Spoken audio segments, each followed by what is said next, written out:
kind and courteous.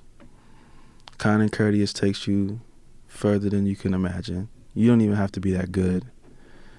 But if you're kind and courteous and you show positivity and love, that alone is half of the formula.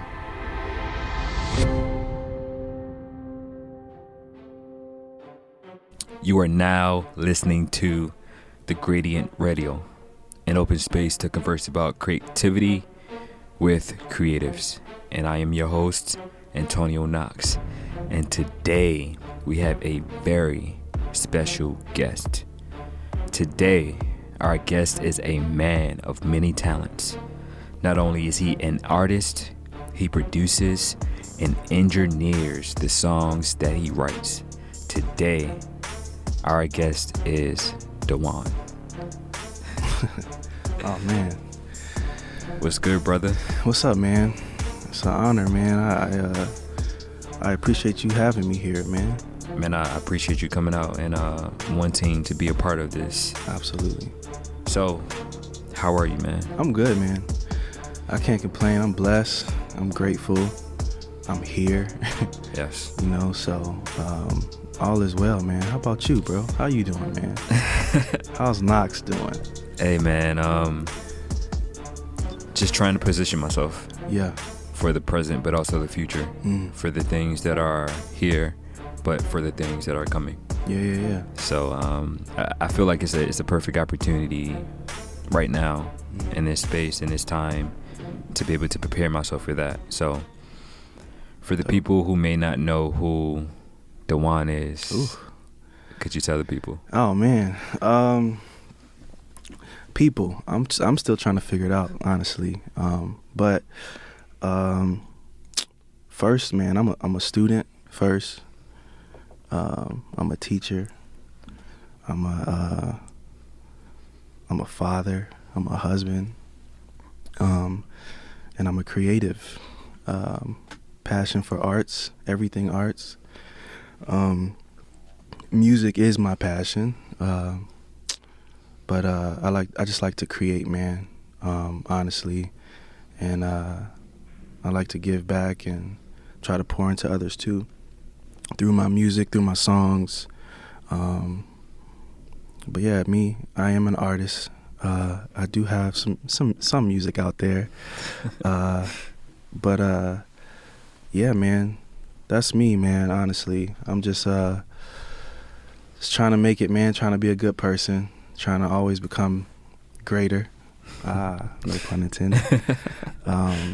Yeah, man, you know, just trying to work on my craft, perfect my craft as much as possible, trying to grow.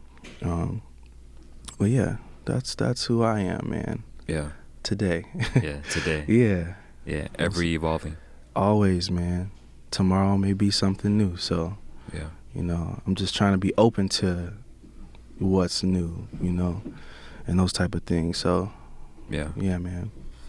How would you say you found your way, or you got into the creative spaces that you are in now? Like, how did you get your start? Typical story. Grew up in the church, you know. I started, man, playing drums first for church, like super young. I want to say like 6 years old, 5 or 6 years old, something like that. So that's where it started. Of course, they would always try to make me sing and stuff, and I was not having it. But the drums is really where I got my start. And it's funny, like, I think I turned 8 or 9, and I started getting paid. The church started paying me to play. And I was like, oh, yeah, I got to do this forever now. Like, I'm getting money to, like, make music. Yeah. It's a wrap. Like, this is what I need to do. So then picked up the piano, started learning the keys, took a few lessons. Then my cousin kind of got me into recording. Had this big old, like, digital recorder, super old, and it's obsolete now. But got started into recording early, probably like on my own, probably around 12. She got me started like around 10.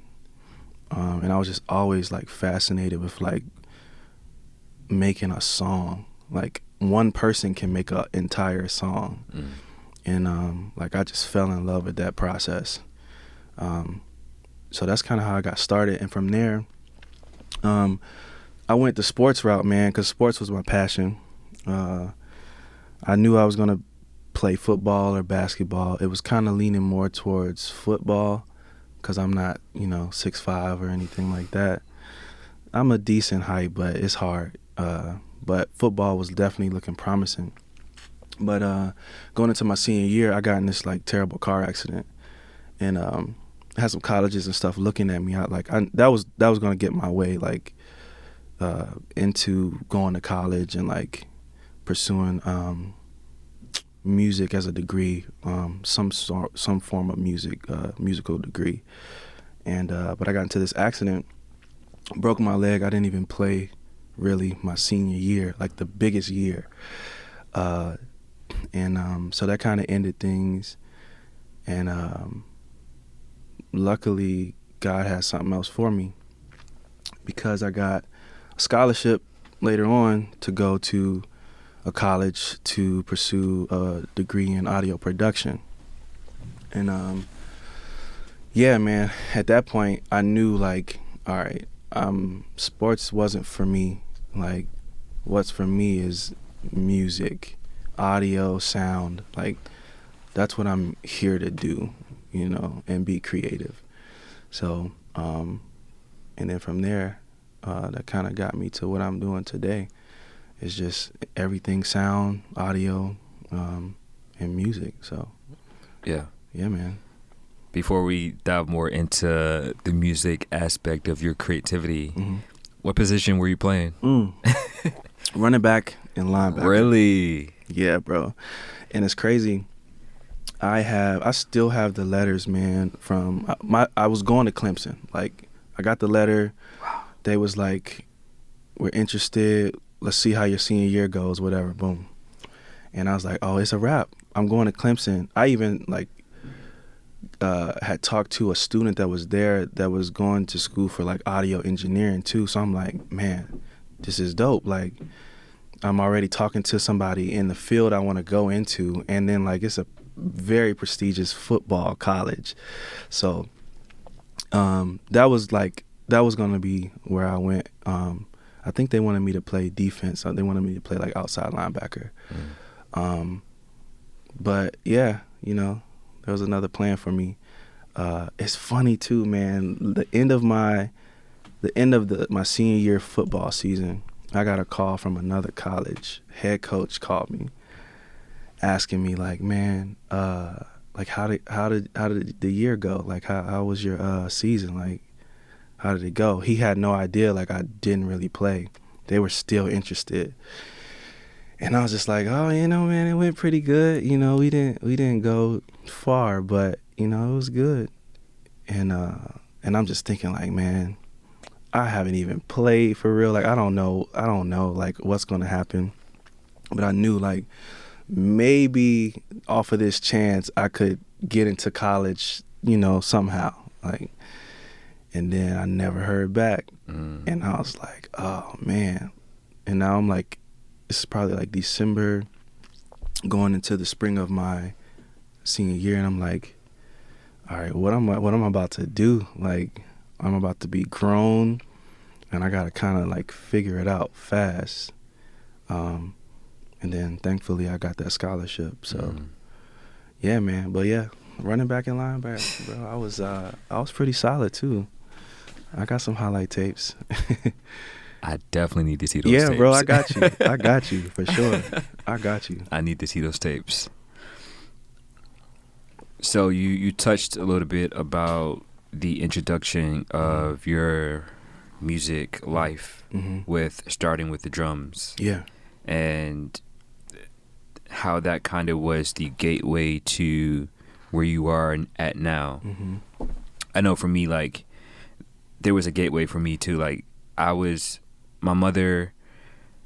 drawn as a kid, and she gave me the tools to be able to start to express myself in many ways. But for me, the gateway was when I was in an art class, and one of my homies, he came up to me. He was like, he was making he brought a piece of paper to school that he printed out from the computer, and it was a black South Park character. Oh wow, yeah. And I was like, bro, like, because I was kind of watching South Park back then, and I didn't really see too many black South Park characters.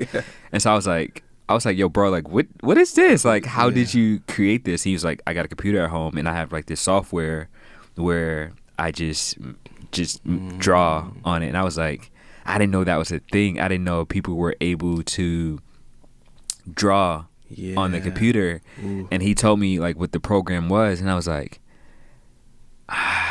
and I think it was Photoshop. Photoshop was about, it was like CS2. Okay. Like Photoshop CS2. It was like, I was 13, 14 when I first found out about it. And I was like, man, like, how can I find out like how to get this software? And so I went home, did my research, and I found it. And obviously, like, it cost like thousands and thousands and thousands of dollars. But somehow I figured out a way how to get it. Because I guess I dug deep enough, and I was able to find it for free. Right. And that was just kind of like the gateway to like where I'm at now. Yeah, that's where it all started. Oh wow. So do you think about like where it all started all of the time and how you got to like this point? Oh man, I think for me, it's my family, man. I have a musical family. I was like just thrown into it. My parents got me my first drum set when I was like 2, and it wasn't like a plastic one. It wasn't like professional, but it wasn't like plastic, so it was like some decent material. My dad always had instrument. There was always a piano at the house.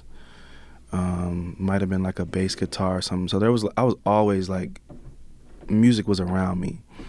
And my dad had a collection of like records too, and he would always play like records of, you know, the old stuff that everybody refers to, especially for like sampling and stuff.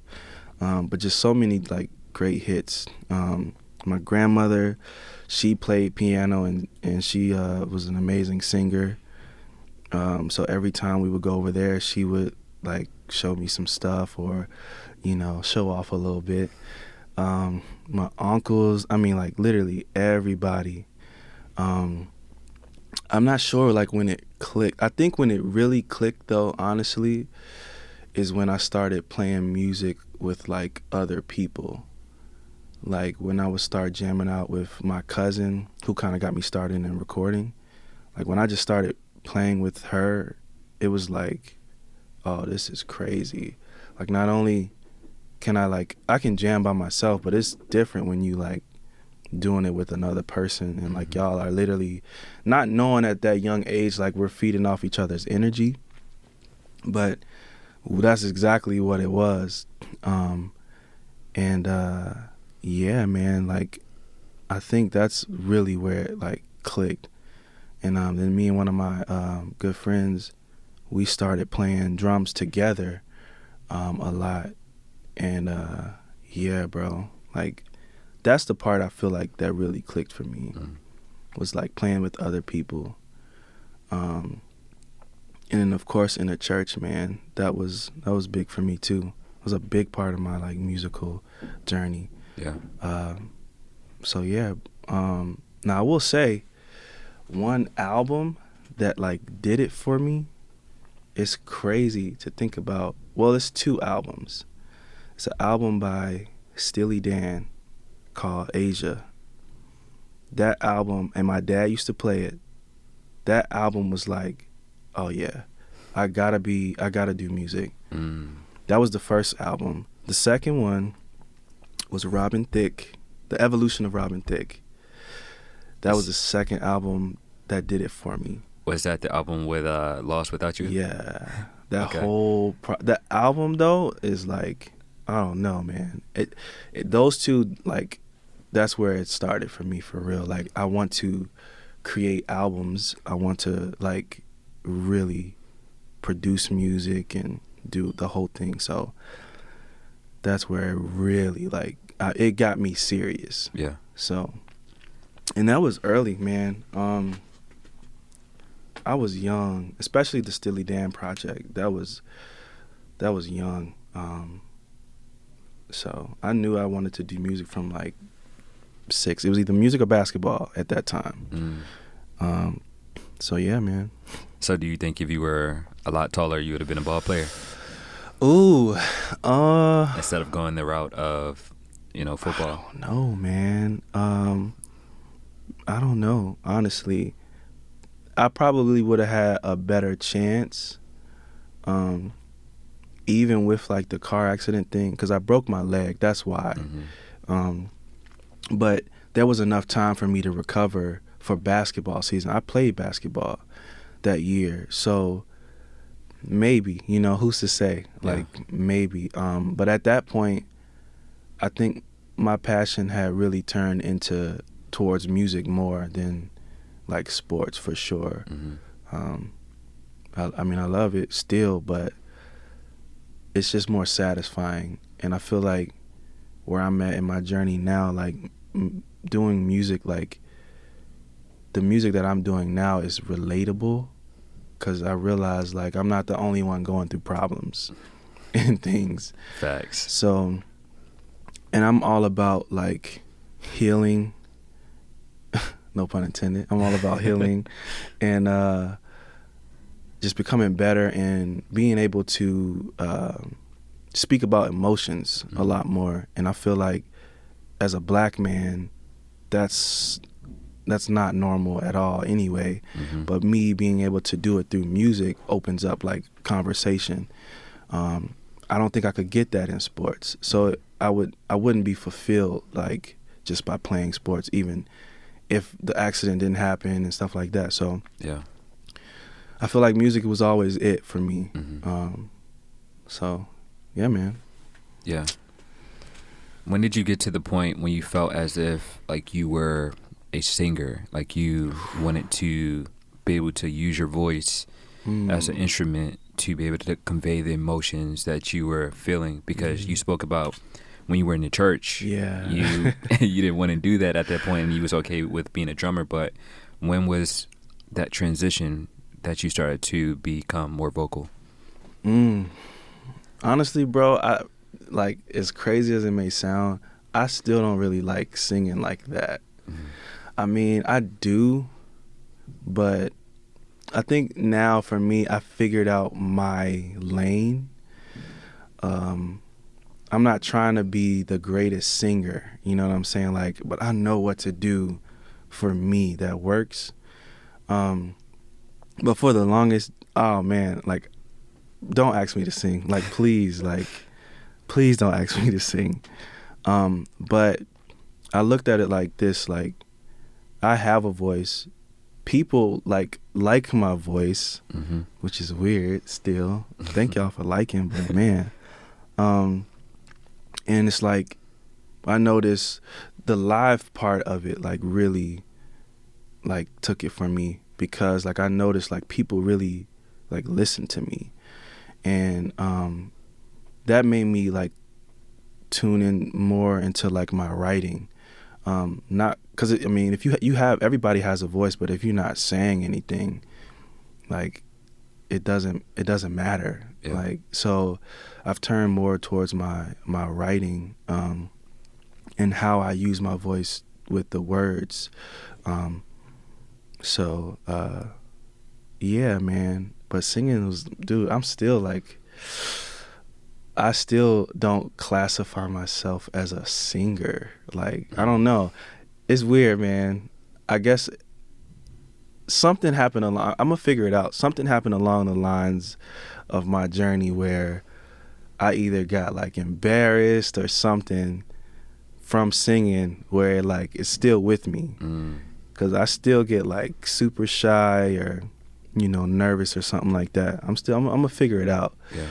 But and then also too, like, I have songs that I write, and I've worked with artists before, but sometimes it's like, it's hard for other people to sing the song like you need it to be like sung.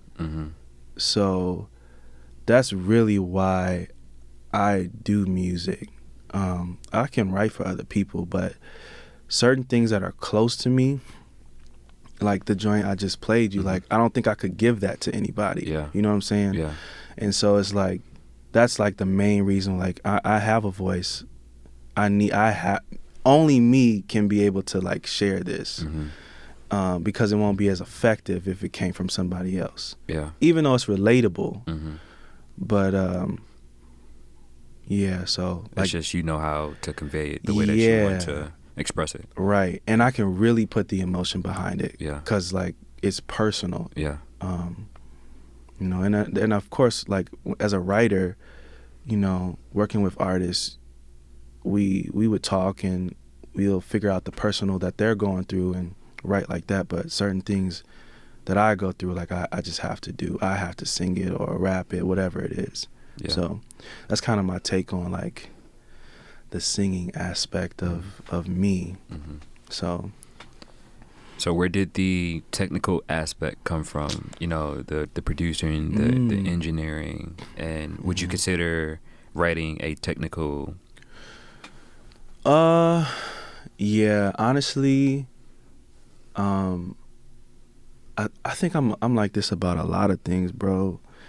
Number one, money. I think that's how it really started off. If I didn't do all of this stuff, I would have to pay other people to do it. For sure. You know what I'm saying? And like in high school and in college, like we're broke, bro. Like, no capital. Like really broke. You know what I'm saying? So, and of course my parents, like, they did all they could, you know. I mean, they weren't rich, but they definitely supplied me with tools and stuff that like I needed to get it done. So I really just kind of learned before going to college by myself. And like I said, I've always played multiple instruments. So putting a song together was like easy to me because I started so young doing it. Like it just became easy to me. And then like recording, just being around people showing me a few things, like that became easy to me. And then college like really just nailed it in, like where I really learned about sound, about EQing, about, you know, all these other things, processing. And then I realized like, man, God gave me many talents. And it's like, yeah, I can pay you to do this, but I can do it too, to be honest. Like, and I can do it well. Yeah. Now there's certain things that is not me. Like I won't pick up a camera and try to shoot a wedding. You know, that's not me. I could probably do a decent job. Yeah. Probably, maybe. But I'd just rather pay, you know, that person's profession, you know what I'm saying? But I feel like now that I mean, I got the education, I got the knowledge. I'm still getting the knowledge because it's changing constantly. Yeah. And then I just like to do the whole thing, because nobody knows you like you. So, and I'm sure there's people out there that I could reach out to like get that sound or whatever that I need. But number one is like money. Number one, bro. And yeah, I just feel like before I reach out, I'm gonna try first. Yeah, that's just me.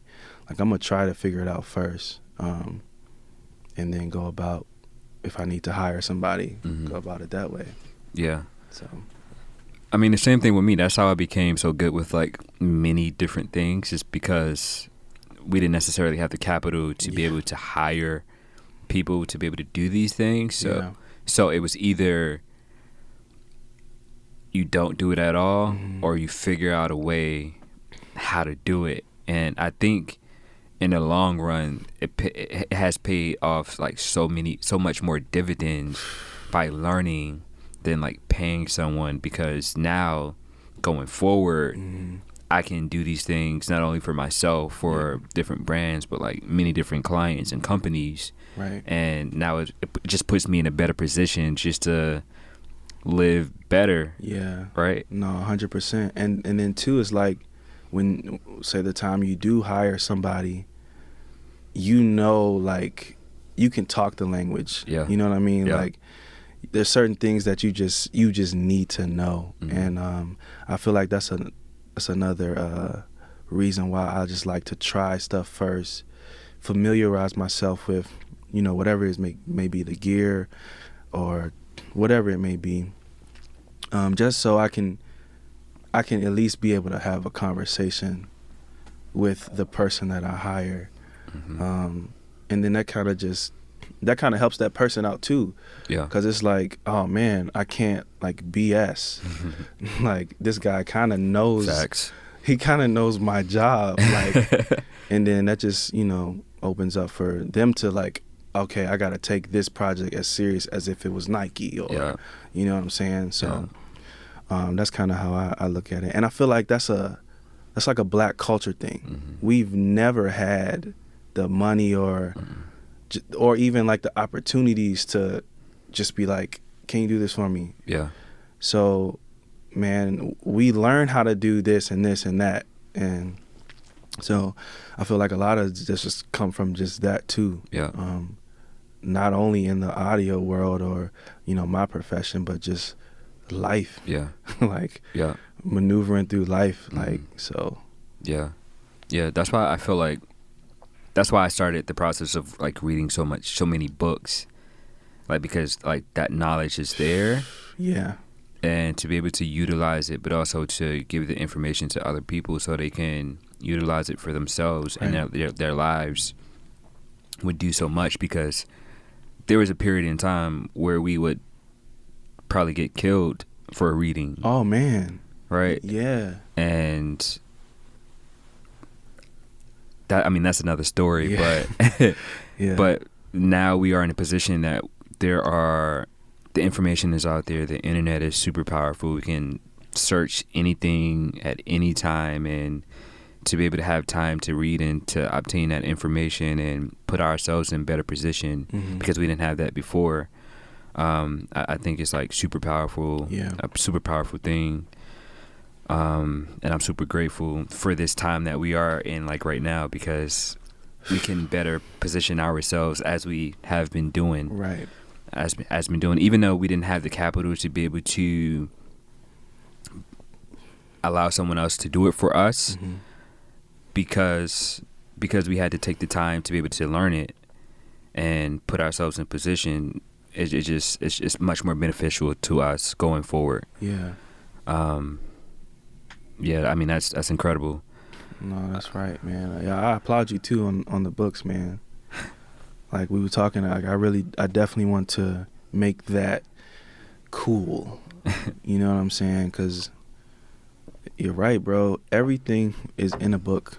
Like everything we need answers to. Even like how you feel. Yeah, no facts. It's in a book, bro. I read a book a while ago. I can't remember which one it was in, and I recently posted it. It's like just smiling, holding a smile for 30 seconds changes your entire mood. Yeah. I found that out in a book, not from like a doctor or anything, or television or Instagram. Like I found that in a book, and it really works, it definitely works, yeah. Like the simple thing is that, and it's like, man, something so simple like can change how you feel, your entire body. Yeah. So yeah, let's make books cool, man. Read more books. Yeah, I want to write one day. Too. I've been having this idea for like 2 years, man. I just haven't started. Yeah. But I want to write a book. Yeah. I feel like that's on your list too. Man, I don't know. I mean, I've thought about it. Okay. I've definitely thought about it, but I haven't like thought about it extensively. I think for me, if I am going to write a book, it's probably going to be when I'm like 50. Yeah, for sure. Like 60, when I have a lot more like experience with life. And maybe by that time it could be like a New York bestseller, which would be like incredible. Oh yeah. But like as of now, I don't think I'm in a space to be able to say like I could write a book, you know? For sure. I think that's why I haven't started either. It's like I just need to live a little more. Granted, because I'm going through a lot of changes like now over the past few years. Like I need to let that simmer and like figure everything out to be able to like help who's under me, who's coming up, you know. Yeah. And but I definitely want to do it in a cool way, man. I want to make it cool. Like, I want to make it cool. So yeah, I think it's possible with like all of the emerging technologies, obviously like with the cryptos, the NFTs, and all of that, and how the blockchain is going to change not only the music industry, but like so many different type of industries out there, and how we consume like information and knowledge and like Web3 and all of that. Like that's going to change the game. And so, you know, people are getting further away from like reading physical things. I love physical books, but like I think there's going to be a space. They speak about like the metaverse and all that, like like how people are going to be like totally consumed in that. So it's going to be like many opportunities for you to be able to do it in a cool way. So just time for real. Yeah, I didn't even think about that, but you're absolutely right.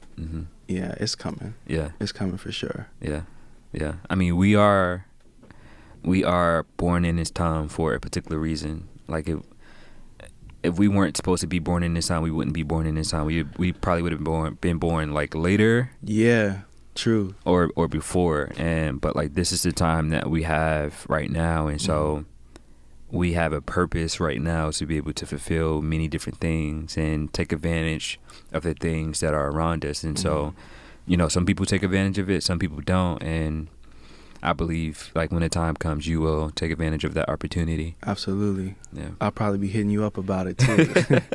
For sure. For sure, bro. For sure.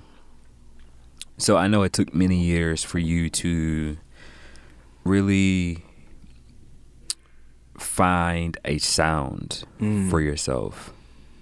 I believe like the first song I heard of yours was Love Hangover. Oh wow, yeah. And I did purchase it, but I think the first time, like, because like I think it was different for me knowing an artist and hearing their music on the radio. And I think the first time I heard it, I think I texted you too. Yeah. I did a text you or I tweeted you, and I was like, I heard your song. And it was like at a late night mix. And I was like, yo, this is like fire. I remember that, bro. I remember that. I don't even think we had met yet. But yeah, I remember that actually. That was definitely like the first big thing for me. But the crazy thing is, like, that song wasn't even for me. Like that was like a reference track. Like the vocals and stuff was all recorded, and it was supposed to be for another artist. I'm not really sure what happened. I think we got word that he recorded it, but he didn't put it on the album. And then the guys that I was working with at the time was just like, bro, it sounds good. Like, I'm gonna just put it out for you. Like, we got this deal with like Sirius XM, radio. So we just gonna push it. Whatever. And they pushed it, and it was definitely playing in Richmond. It was playing all through Virginia, cause somebody like hit me up from like the 7-5 and was like, yo, your song is da da da. So yeah, that was cool, man. It was I was younger, and that was a big like ego boost for sure, man. I'm definitely grateful for that too. And it comes to find out, I think that song was like in the top 20 on like XM radio or something at one point. Yeah, really? Bro. It's like, man, it's like, it's crazy, dude. So that was huge for me, man. That kind of really started a lot of the stuff for me. But my sound has evolved so much since then. For sure. And the crazy thing is, like, I didn't produce that record. Okay. So I wrote some. It was we co-wrote. There's 3 writers on that, including myself, and then I mixed it as well. So that was cool, and of course I performed it. But yeah, I didn't produce it, so it was like that was like a different sound for me from what I was doing like before, and definitely after. So yeah, it's evolved for sure. But Yeah. that was a big moment for me when that song came out. I'm curious now, what is the songwriting process? And obviously I know it's like different every time depending on the type of emotion you're trying to convey or whatever's on your heart at that time. Like, what is that like process like? So now for my personal stuff, I've pretty much been writing like everything by myself, especially on the album that's coming out, or it might be out by the time this video's. We'll see. It depends on me. But honestly, when I'm creating, especially stuff for myself, I like to be alone, like by myself, man. And it usually just kind of happens. Like I don't plan. I don't plan for a specific song or I want to write about this. I kind of just like sit down. I might start playing keys or go through some drum sounds, and it kind of just happens. And then like depending on how I feel literally that day, as of recently, when it's my personal stuff, I just kind of start going in, and like that's usually how it goes for the most part. But like you said, it's different, man. It just depends on what's going on. For other people, like we might sit around and talk, kind of get how they're feeling, or they might have a concept that they want to do, and then we'll go in like that. But for me, I just like to be alone, literally, like so I can feel and like think without any distractions, and go from there. Yeah. So now the Love Hangover joint, that the hook was already written by the producer, and it had no verses or the bridge, and so me and my brother actually was working on it, and we came up with the rest. So that's literally how it went. They sent it to me, and like I said, it wasn't for me. It was for a bigger artist. I won't say any names, but yeah, man. So it's just a case-by-case thing. Yeah. I mean, I've had that question asked too. It's like, what is the creative process for like how you do things? So I knew it was going to be different every single time. There is no, creativity is not linear. Right. So like how you get to one point, you won't get to the same point the same way. Exactly. So it's different every time. Yeah. You know, you were so gracious to allow us to use Tolls. Yeah. And the short film that we created that like so many people loved, so many people It's fire. Enjoyed. What was the process of creating that? Because like I love this song and so many people else love the song. What was that like creative process creating that body of work? Oh man. So let me think about this for a second, because I feel like I made the beat, and it's funny, I was listening to a couple songs like early 2000s R&B, right? So I was listening to a couple of those, one being I'm Missing You by Case. Yeah. So like if you listen to that in Tolls, you can see the inspiration. Like you can immediately hear like the inspiration.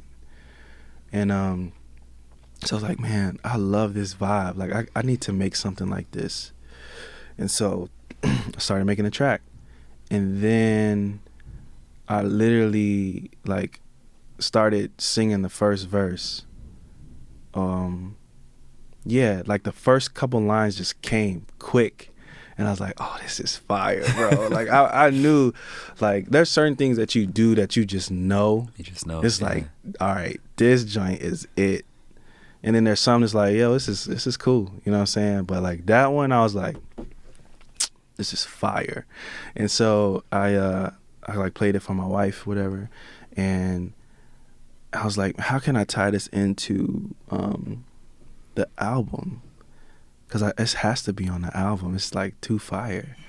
And she actually said, like, you should write about like a toll or something, like going through a toll. Mm-hmm.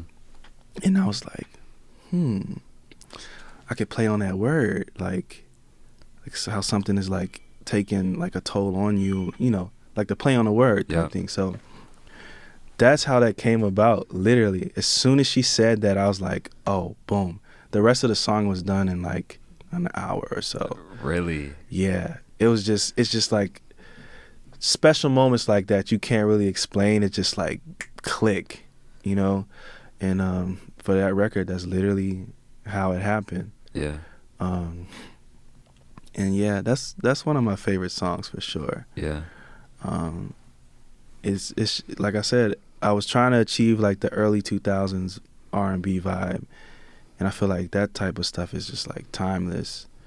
And I was like, I don't know, sometimes I can't even believe like that's my song, like, because it still to me feels like, yo, this joint's still fire. And it's old. Every single time, bro. Yo, I appreciate it, every single time, bro.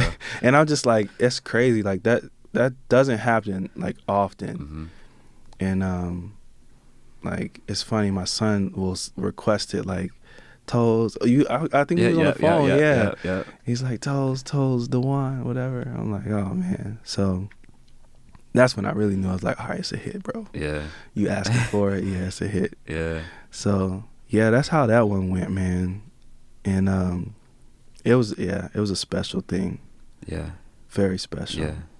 I appreciate you for, man, allowing it being in the film, bro. Hey man, we're still pushing it to allow it to go to different film festivals, so like as many as people as possible can hear it, to be able to see it, to be able to be a part of this moment.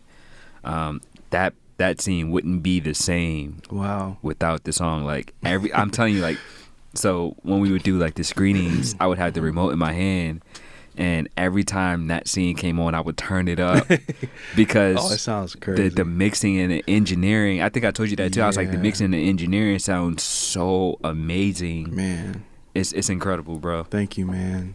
It did sound good in the theater, though. I was like, oh, yeah, he was right. Yeah, bro. That joint was knocking, bro. Yeah, it was.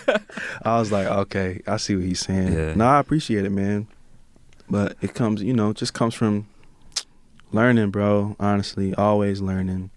And just trying to capture, the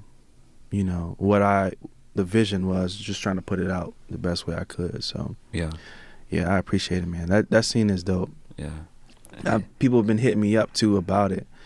I think you showed me a couple like people that was like, yo, what song is this? Yeah. Mm-hmm. So yeah, I'm grateful, man. Yeah.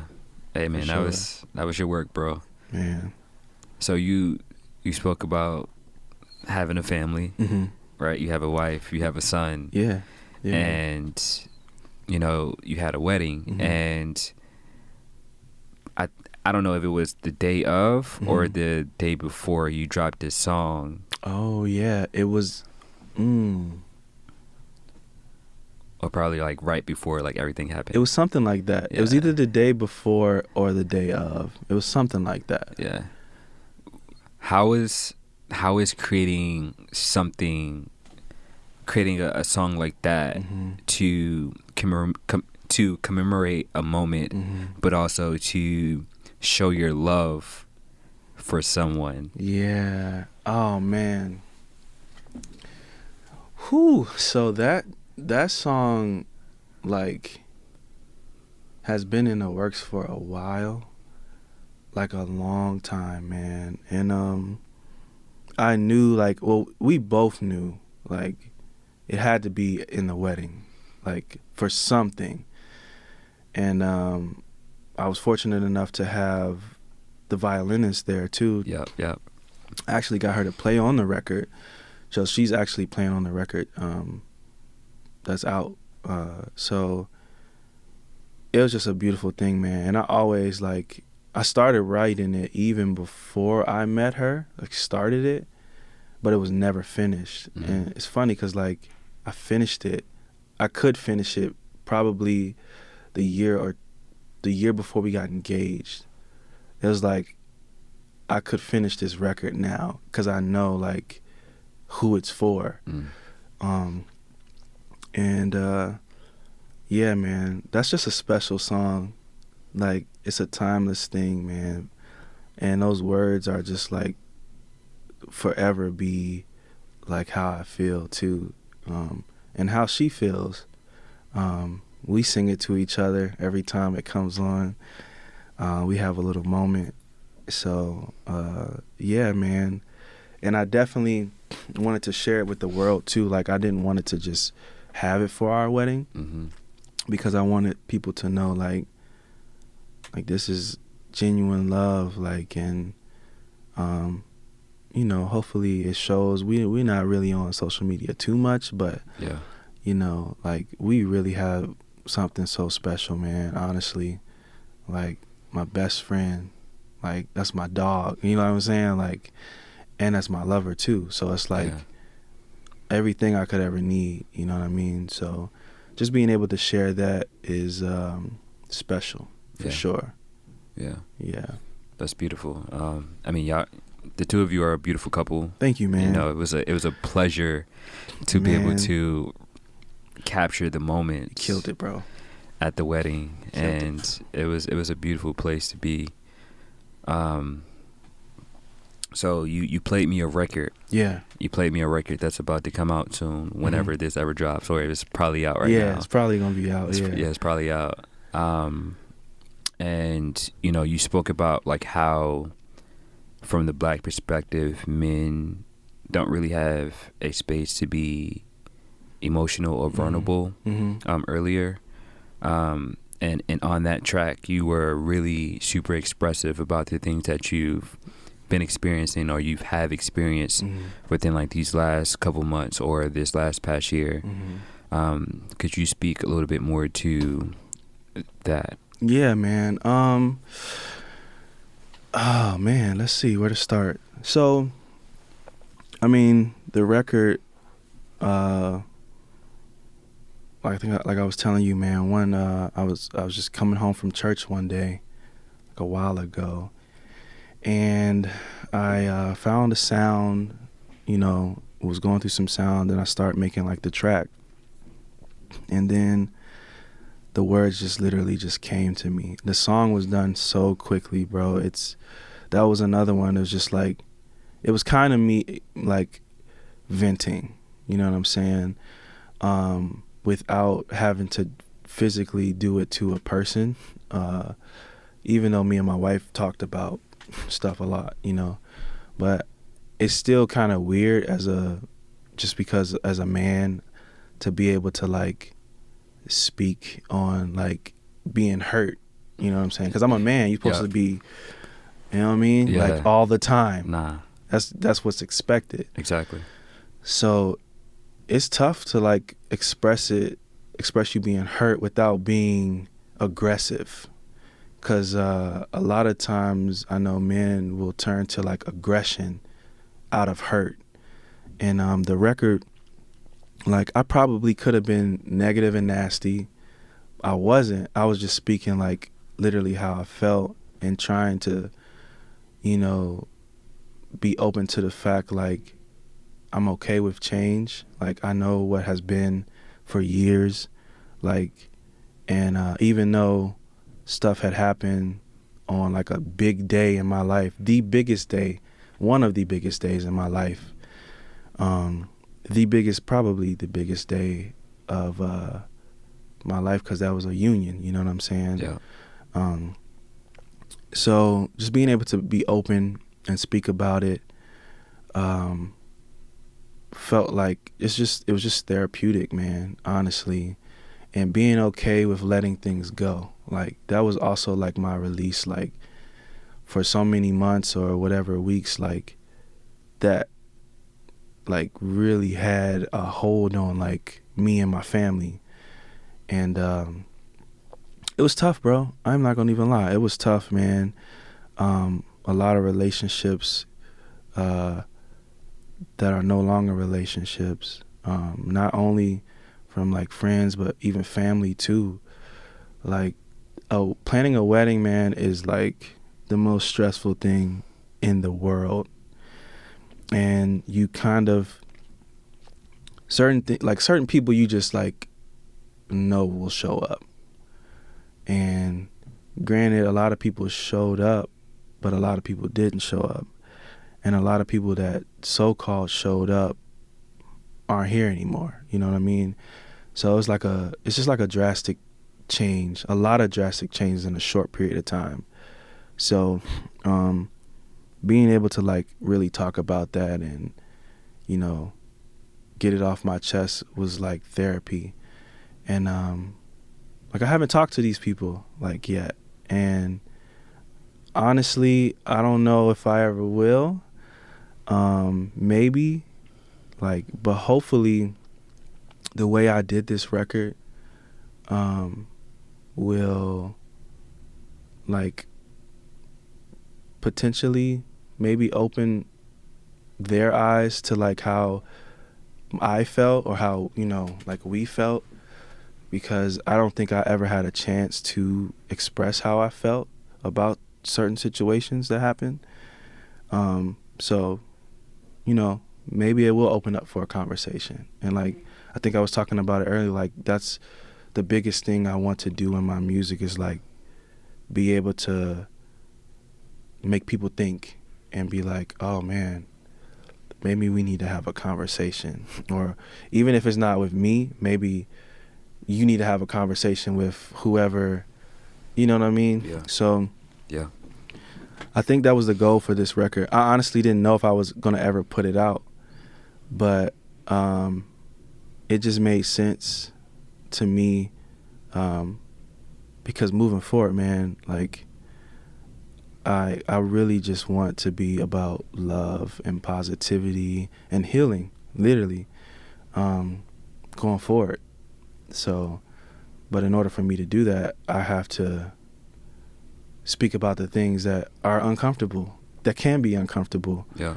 But at the end of the day, for real, it's all love. Like, it's all love. It'll always be love, even if the love is at a distance.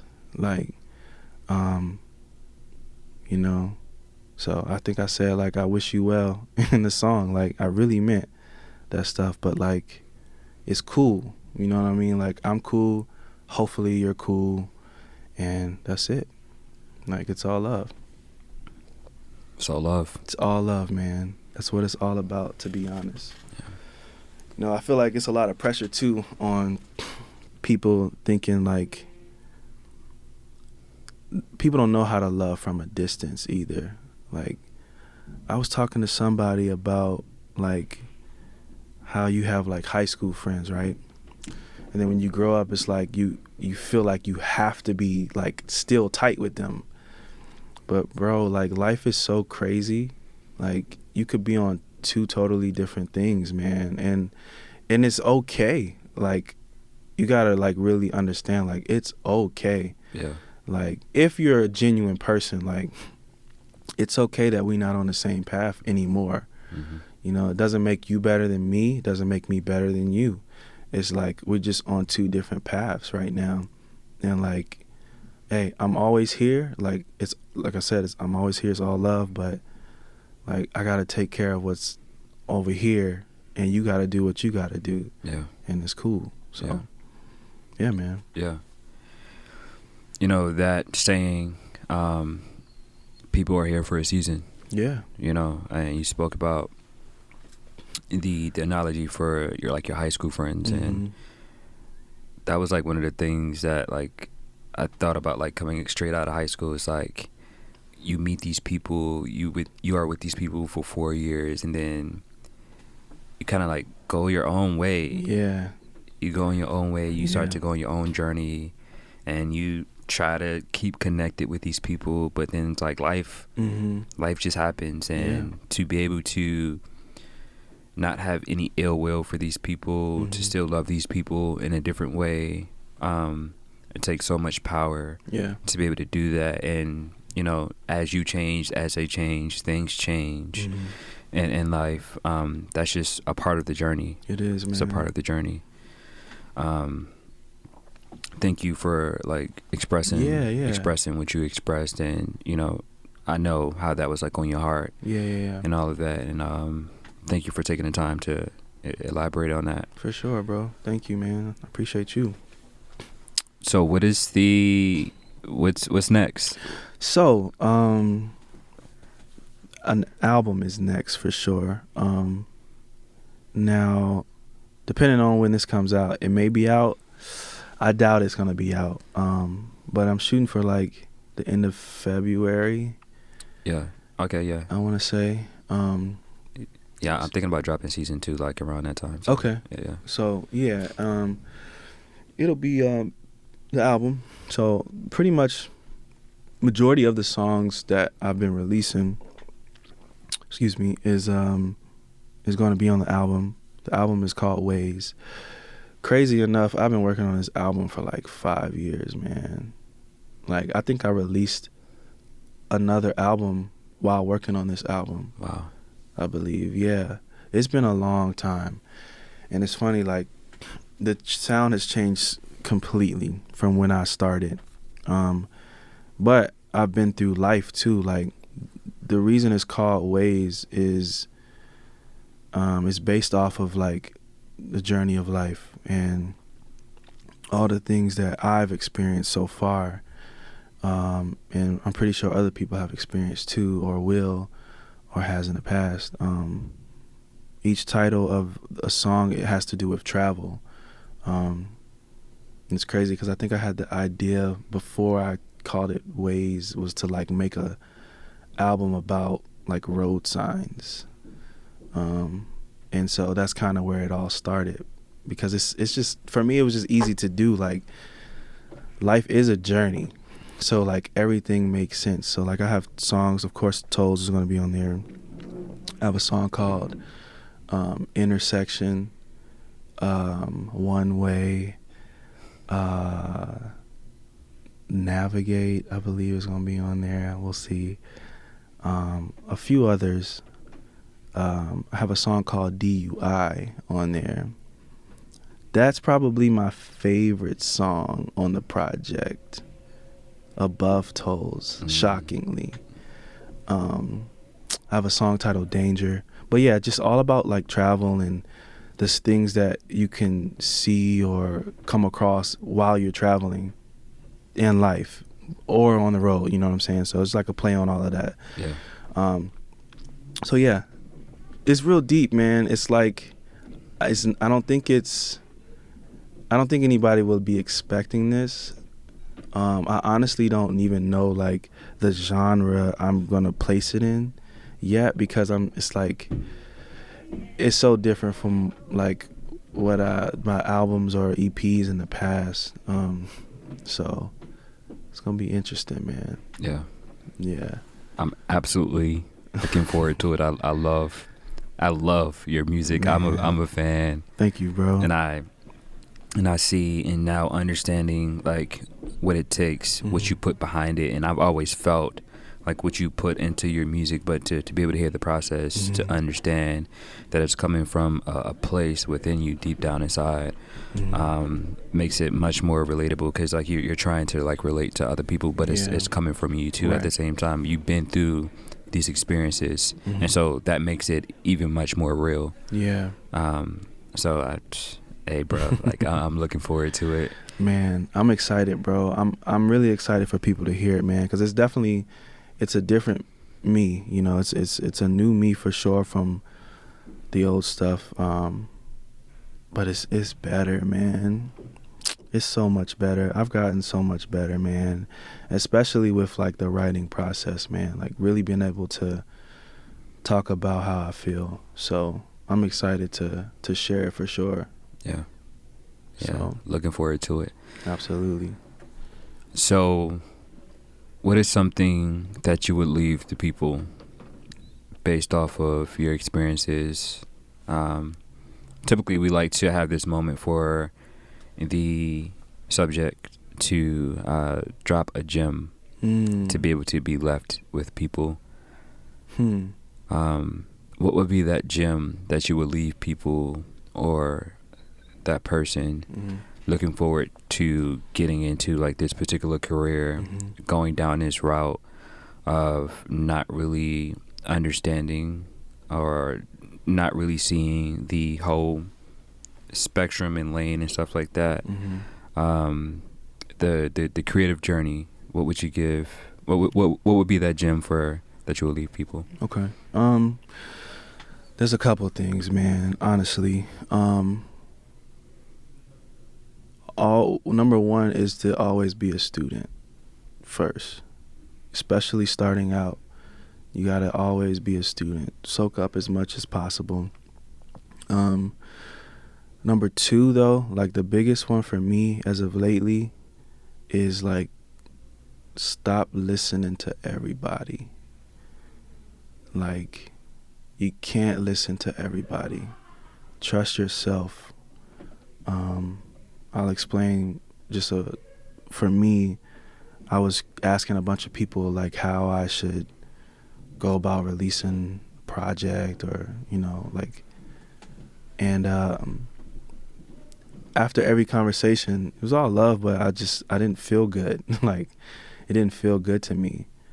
And then I had a conversation with a A&R about like releasing music, and she basically told me what I was thinking myself, and I was giving all these other people the same idea, and it was like, nah, you need to do it this way. Somebody who does it was like, yeah, you need to do it exactly what you're saying. And it's like, you have to just trust yourself, man. Like, you have to trust yourself. And I won't say stop listening to everybody. Just be careful who you listen to. Like, it's only so much you can get from somebody that's in the same position as you, And that's what I had to realize too, is like, I can't take advice from everybody that's trying to get it just like me, because they trying to they don't know. Yeah, they're trying to figure it out too. So that's a huge one. And man, just always show love, man. Love and positivity, and be able to recognize it. Like, train yourself to recognize what's real and what's not. That alone is so huge. And the last thing is just be kind and courteous. Kind and courteous takes you further than you can imagine. You don't even have to be that good. But if you're kind and courteous and you show positivity and love, that alone is half of the formula. Just be a genuine person, man. Continue to grow. And yeah, that's it, bro. Hey man, that was a gem of all gems. Oh man, it's so true, man. I'm just grateful to be able to recognize those things myself, and hopefully be able to help others, man. So yeah, I believe this episode will help so many different kinds of people. The people who will come across, they would take from it. Yeah. They will learn from it. And that's why, like, we have this. That's why this show exists. Yeah. I want to say thank you for once again being a part, taking some time, coming out, telling your story, telling your journey. Super appreciative. Man, I'm grateful, bro. Thank you for having me. Seriously, man. Of course. It's been a great time. Always. Yeah. Always. My name is Antonio Knox. That is Dewon. And this is the Gradient Radio. Nice.